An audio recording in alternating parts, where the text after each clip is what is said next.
Mehrtens, All Blacks versus France. We're in Paris. The sun's out. The game's on Friday night. The All Blacks have never been beat in the pool stages. 30 from 30. Do they beat France in Paris in the opener? To be honest, I don't know if they do. You'd have to look at the last games and say, no, the French are going in well as favourites. They're ranked higher.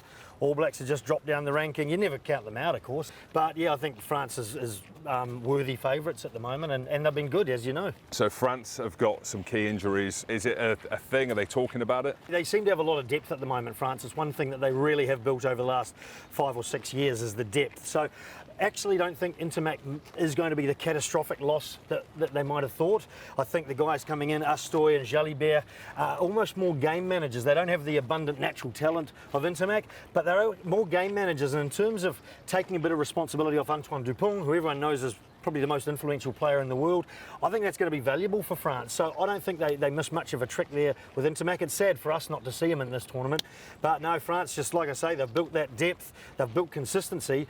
Two things that weren't really synonymous with French rugby. Yeah, genuinely think favourites. But one thing an All Black team likes is coming up against another team that's favourite and coming off a record loss in Twickenham a couple of weeks back. What are the form of the All Blacks? They got absolutely monstered by South Africa. Ian Foster said no one's talking about them now. So it was deliberate. Look, Kiwis are consoling themselves by saying, look, maybe they didn't hold something back, but maybe they didn't have quite the same motivation as the Box did. Box had a pretty poor rugby championship by their standards.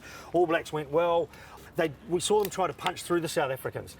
And you know better than I do how difficult that is. I mean, I watched other blokes try to do it when I handed them a ball right in a hospital situation. You know, you can't completely discount it. It was a very impressive South African performance at set piece and in their management of the territory. But you know, it's the end of October that you want to be peaking, so there's plenty of time for the All Blacks to get it right.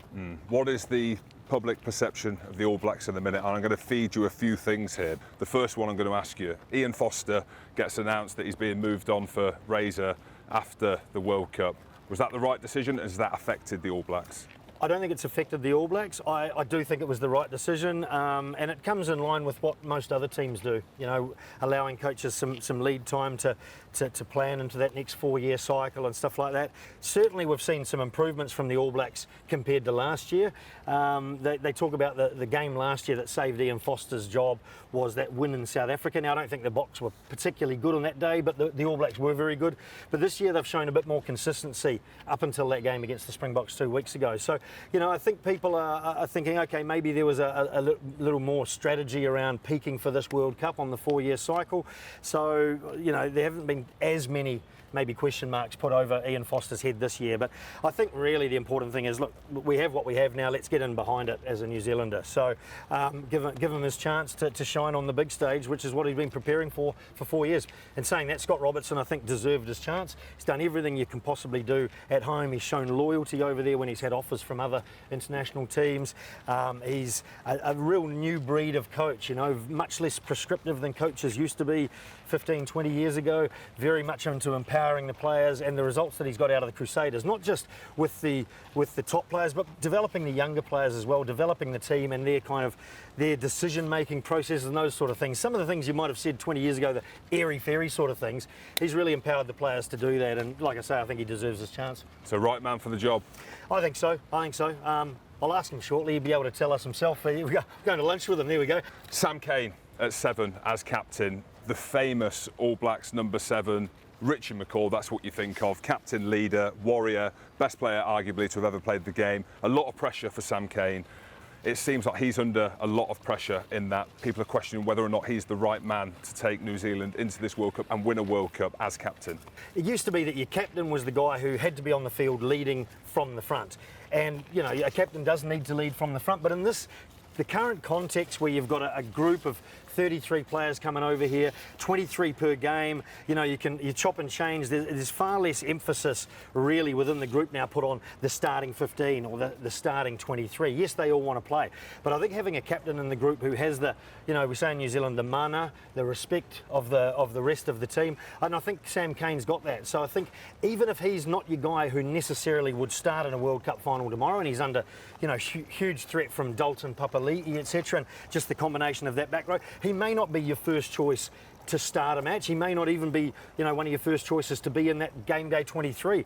But I think having a senior guy there with the respect that he has for the group in this tour, in this 2-month campaign, I think that's what they want from him, the leadership and the players going behind him. I thought he did incredibly well when he first started out after McCaw, and he'd played a long time with McCaw, but he didn't try to be a McCaw. He was being Sam Cane. And I think he's been incredibly good. He's got a lot of bulk around him as well, and he puts his body on the line. And like I say, I think that's an inspiration within that All Black group. Another key position, and you'll know a lot about this, is the number 10. We've seen the effects that fly halves have had on World Cups and finals as well. There's some iconic images and footage of kicks that have gone over. Joel Stransky. Thanks, mate. Johnny Wilkinson, and Merch, you've kicked a lot as well. You have. I kicked a lot, just they didn't go through and over. But that's fine. Dan Carter, yeah, drop obviously. goals particularly important regardless of the context in World Cup, aren't they? Of course. So Richie Mwanga at 10, is he the right man to take New Zealand all the way in the World Cup? I think so. I think of the options they have, he's the most complete fly half. Yeah, I think Mwanga's got everything. I think he's got the balance, he's got the kicking game, short kicking game, long kicking game. He's got the vision. He's also, importantly, with a number of Crusaders players in there, he's got the voice that they are familiar with, and that gives a lot of confidence.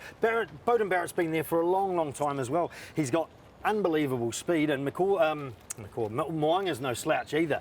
But Bowden's speed and vision and sort of broken play in an open field is probably better used from 15. So, to have both of them in there, I think they have developed a good balance. What excites you most about the All Blacks team? Well, the pool. the pool and the potential route to the final. I just think it's incredibly exciting. Every World Cup we see it.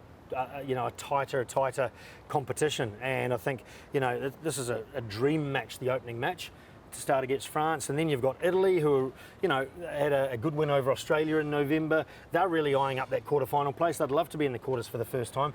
I wonder if they might have a better chance of tipping up France than New Zealand, but I think that pool itself, then you've got Namibia and Uruguay. Always exciting to see those smaller developing nations play, and Namibia's played in plenty of World Cups. Uruguay obviously had that fantastic victory over Fiji at Kamaishi back in Japan. So, I think that's exciting as well. I just love the whole kind of the colour and the pageantry of it, seeing the All Blacks play this massive match to start, but then see them progress through the pool, and obviously that quarterfinals, which is my favourite weekend in the World Cup ever. I think 4 matches in a weekend is the perfect number to be able to watch all of them live without getting too much rugby, but without getting not enough. So those quarter-final matchups in Paris, which will be South Africa, Ireland, Scotland, and maybe does Tonga have a bit of a word there as well, and France, Italy, or New Zealand. The winners and losers of those pools.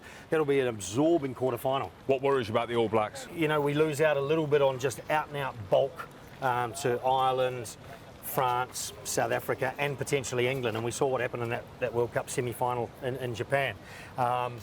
If the All Blacks don't get it quite right up front, if their clean-outs aren't immaculate, the All Blacks are vulnerable if they're not able to dictate the tempo of the game. So, that's the blueprint for teams to get out there and smash them hard up front. Who do you want to face in the quarterfinals? Because you have history against South Africa. When you speak to All Blacks, and you just pulled that face that a lot of All Blacks do. So if you had a choice in the quarterfinals, who do you want to miss in the quarterfinals? Who do you not want in the quarterfinals? Scotland? I want to miss South Africa and Ireland. Ireland went out and won a test series in New Zealand last year. First team to do so in whatever it was, 28 years, I think. South Africa, obviously, that last match that they had, and having won the World Cup in 2019, I think both of those teams go into the All Blacks with confidence and with relish. Is South Africa the bogey team for the All Blacks? Is that the one? Is it because look, I can see you're pumping your chest up. Evil. Yeah, but I know Ireland, they very rarely make it past quarters. It could be theirs, but it just seems that South Africa, your persona's changed. Your shoulders are back. You want it. Is it South Africa? It's not to confront them. I'll tell you that. Yeah. If you saw any of my footage, I'm not good at confronting South Africans. But what is it about South Africa? They love beating the All Blacks. Love it more so than the Irish. I think the Irish respect the All Blacks more than the Springboks do. So maybe just that little thing might make me think, okay, maybe it'd be good to play Ireland, particularly after the last outing for the All Blacks against Ireland was the series in New Zealand, which the All Blacks lost. So hopefully they can draw on that as a bit of extra sting for Ireland. Bit of history with you in South Africa, not just on the pitch. You were born there. Yes, yeah, a little bit of an anomaly, but I'm proud of it. My parents went over to South Africa as a bit of a late honeymoon, do a safari, etc. And then the rugby community kicked in. There was already a Kiwi playing rugby in Durban, Peter Hatchwell. He said to my father, come along, come and play for Berea Rovers. And, you know, they'll line you up with a job here. And they ended up staying 5 years. Absolutely loved it. And I was born there, and about a year later they moved back to New Zealand. So, you know, I've got a pretty proud link with South Africa. Always loved the history of it. My father, who passed away a few months ago, played against the Springboks in '65 for the New Zealand under-21s, and then 5 years later he was in South Africa, played for Natal against the All Blacks, who toured in 1970. So with all that history, why did you flick the bird? See, I did that. I didn't even want to do it. I didn't even like. Yeah, why did you do that to them? Well, it was a culmination, I think, since the '95 World Cup, where, you know, you mentioned Joel Stransky, and he kicked that wonderful drop goal, and I missed about 5 drop goals, any of which would have, you know, potentially won the game for us. So I had a bit of baggage on drop goals. You were ill though. You were ill. Well, I mean, I could do with it now. Actually, a quick weight loss program would be good. But no, and then, you know, '99 we were down in the game under pressure against the Bulls. It's a very antagonistic stadium, wonderful stadium, Lotte Sversveld. But, you know, it's very in your face and confrontational. And we got a drop goal. I managed to get a drop goal at the end, finally got one. And it just felt like something had lifted a little bit off me, and I was just exuberant. And, you know, what do you do when you're exuberant? You pull the double bird at the crowd. Probably my only iconic image. I didn't score many tries or anything like that, Jim, make many big hits or anything like that. So that's what I've got. If you want to sum up my rugby career in one picture, that's that one. Are the New Zealand public fully behind this All Blacks team? Oh, yeah, yes, they are. They are, and they will be. All the chat during the week and stuff like that gets a little bit parochial in terms of the region that you're from. Scott Robertson's got a massive following down in Canterbury. It's skewed, the support's skewed towards Ian Foster and the Waikato, but I think generally they all get in behind and they all want to. We like to blame though, as you've probably seen. If there is a loss or a poor performance, we like to find blame there, someone to just rationalise why these unbeatable All Blacks have been beaten, you know. So we'll pick the conditions, or we'll pick the crowd, or we'll pick the referee, the rule changes, stuff like that. The coach is now a focal point as well. So, but no, generally, the Kiwis will be right in behind it. Mertz, best player in the world right now. Oh, so I Sia Khaleesi, the way he's played after coming back in 4.5 months or something after an ACL injury. You know, I did that ACL injury and it took me 5 months before I came back. Admittedly playing club rugby, and I didn't really get involved in any physical contact. But other than that, it was similar to Sia Khaleesi, I believe. But yeah, I think he's been incredible. Also, what he brings to the team. Those guys like, you know, Peter Steph Tutoi, who has already been World Player of the Year, the big boys up front, Kitsoff and those sort of guys. I love how you've gone South Africa first up. Well, I have too. I mean, everyone's talking Antoine Dupont. Yeah. And absolutely. And he's a guy who, I don't think I've ever seen him have a bad game across the board. You know, there's always, out of the 4 or 5 core roles that he's got, there are always maybe at least 3 that he does well in a game. We saw he didn't kick so well against Ireland in the Six Nations, and that allowed Ireland, he kicked too far. Ireland was able to bring the ball back into the middle of the field and just control it from there. But other than that, he tackled well and he runs the ball well, and he's so strong. So he really is, you know, probably the most influential player in the world, Dupont. I've said he's maybe, arguably, I haven't even said maybe or arguably, I think he is the best player ever. Maybe not right now, but I think we are witnessing one of the best players to have ever played the game of rugby. He's just, think about what he can do. He's one of those special guys, isn't he? He's special. Kicks off both feet from the box kick, never gets held down in the tackle. His running game never looks flustered as captain. That's it. He always looks like he's got time. He's very much like a Dan Carter, where it looks like he's hit slow motion, everyone else moving in slow motion, and he's just got the time to make his decisions and execute. Merch, you've got to put an All Black in there. I think Ardie Savea is just, you know, a phenomenal example for the All Blacks within the team. Just the competitive nature of it, the fact that he's into everything, he's so strong, can run with the ball, obviously makes big tackles and turnovers. How many All Blacks would make it into the Springbok team? Well, based on the most recent outing, you'd probably struggle to find many of the forwards that would get in there. I think either Retallick or Whitelock, possibly not both, because I'm a massive fan of Eben Etzebeth as well. But in the backs, maybe you might look at Ioane, Mo'unga would have a case as well. Aaron Smith, I know, South Africans love Faf de Klerk and he's a fantastic player, but the clearance of Aaron Smith over the last decade or so is just a huge part of the All Blacks' tempo and rhythm. Whether it would work in the South African game plan, I don't know, but I think he's been a world-class player for 10 years, Aaron Smith as well. So, there are a few guys in the backs might have their hands up a bit higher than in the forwards.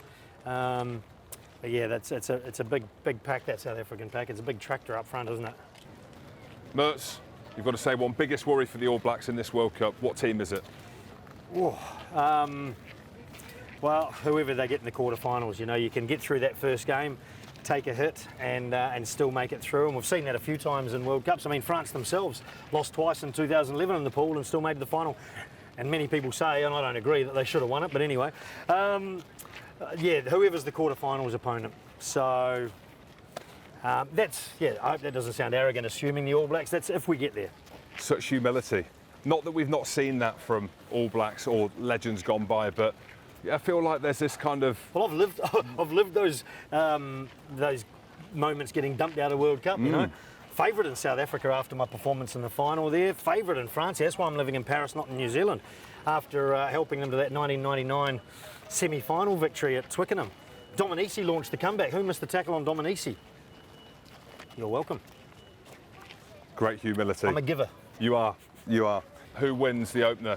Look, I'm gonna go the opposite from the New Zealand view probably at the moment, or always, and say France. But I think in the long run, I think the All Blacks have just as much chance, win or lose that first game, of getting through and winning the final. So I'll say France, who's in a good dynamic at the moment.